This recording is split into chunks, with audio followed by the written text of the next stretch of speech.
The unlocking is one of the coolest things about this, because anyone who's done belt squats knows either one of two things. If you don't have a kickstand, you are starting either getting down here, figuring how to clip, or trying to do some like DIY, hook a cable to something to hold this up, and it gets real awkward to try to belt squat.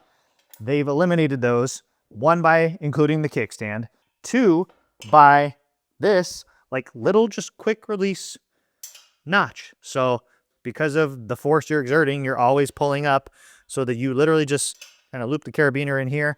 They gave you a little hole if you want to like clip in more, but you don't have to by any means, which then is super nice because all you do is just bend down, pick it up, kickstand up, and now you are doing your belt squats just however you want to do them. And it's fantastic.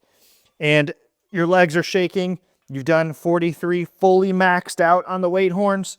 You flip, kickstand down, get down, simply just lift that under the little lip, and you're done.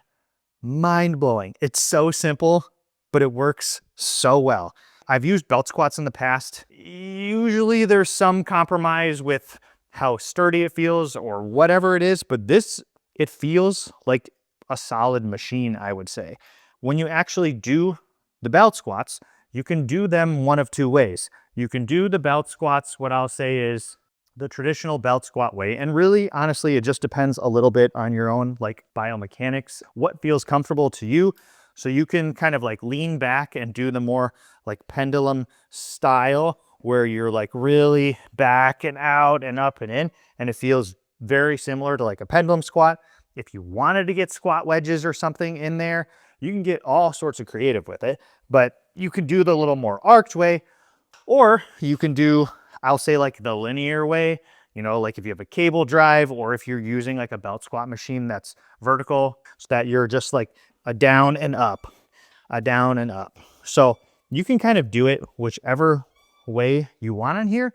I've done both. I actually started with like the pendulum type because typically I like pendulum squat machines just because I'm like kind of long and lanky. They always just seem to be nicer on my hips and my back and knees and everything. I've come to now like just the pretty vertical up and down, and that little bit of arc it gives you feels fantastic. For my function and how this feels, this has been absolutely fantastic. For the price, based on everything they give you versus other belt squat options, I think this is pretty good.